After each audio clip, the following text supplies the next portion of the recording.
बिस्मिल्लाहिर्रहमानिर्रहीम। अस्सलाम वालेकुम डियर स्टूडेंट। तो आज यहाँ पे हम यूनरी ऑपरेटर ओवरलोडिंग का कंसेप्ट क्लियर करने की कोशिश करते हैं कि C++ में हम किस तरह यूनरी ऑपरेटर को ओवरलोड करते हैं। तो यहाँ पे जस्ट एक प्रोग्राम के ज़रिए हम इंक्रीमेंट, डिक्रीमेंट, इंक्रीमेंट में फिर प्रीफिक्स और पोस्ट फिक्स और डिक्रीमेंट में प्रीफिक्स और पोस्ट फिक्स, सब के सब कंसेप्ट जस्ट वन प्रोग्राम में क्लियर करने की कोशिश करते हैं। तो आप लोग देखते जाएँ।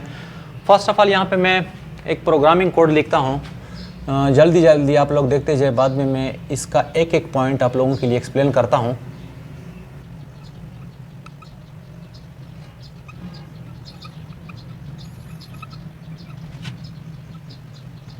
जी डियर स्टूडेंट, तो यहाँ पे मैंने एक क्लास लिखा है, क्लास है एक प्रॉपर्टीज़ की, इसका एक function public void set void show. यहाँ पे मेन में हम इसके एक ऑब्जेक्ट बनाते हैं। देखें ये जो क्लास है हमारे पास अभी तक क्लोज नहीं हुआ है, यहाँ पे मैंने थोड़ा बहुत स्पेस इसके लिए छोड़ा है। तो यहाँ पे आते हैं, यहाँ पे हम एक ऑब्जेक्ट बनाते हैं ए OBJ। ये हमारे पास हो गया एक ऑब्जेक्ट। अब इस ऑब्जेक्ट को हमने कोई वैल्यू असाइन करनी है। किस तरह हम असाइन करेंगे? OBJ डॉट सेट, सपोज मैंने यहाँ पे वैल्यू असाइन की 5। अब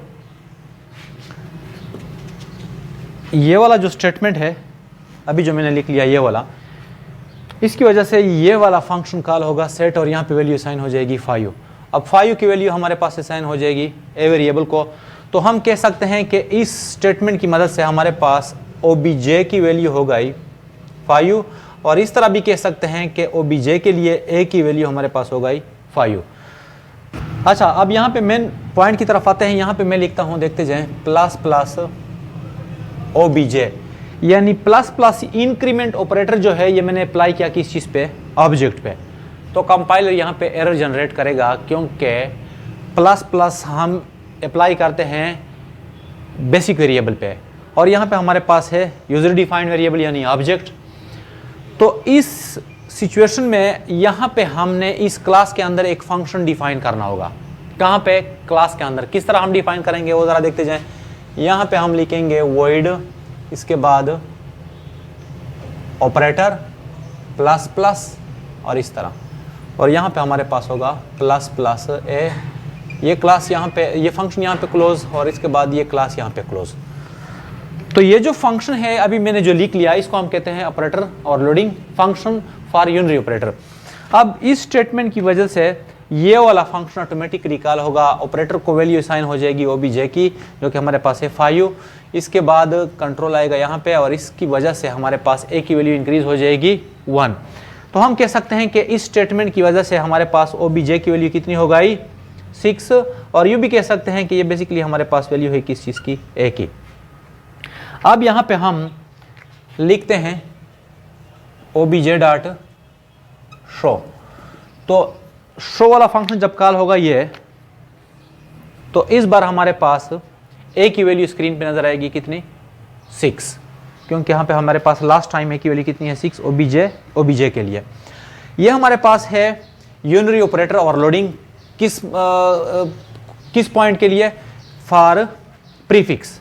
अगर हम इसकी जगह, मतलब ये जो हमारे पास प्रीफिक्स है ये वाला पॉइंट, इसकी जगह अगर हम लिख लें OBJ प्लस प्लस यानी पोस्ट फिक्स में, तो फिर क्या होगा? तो फिर इस फंक्शन में हमने थोड़ा बहुत चेंजेस करनी होगी। कहाँ पे? फर्स्ट ऑफ ऑल यहाँ पे हम आर्गुमेंट में सिर्फ डेटा टाइप लिखेंगे इंट, कोई और यहाँ पे अलाउड नहीं है, और साथ साथ प्लस प्लस की जगह यहाँ पे लिखेंगे ए प्लस प्लस। बाकी हमारे पास फंक्शन तकरीबन इस तरह का रहेगा।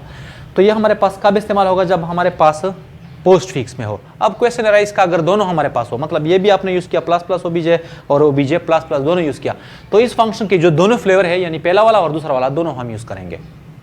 अब अगर हमारे पास इंक्रीमेंट की बजाय क्या हो?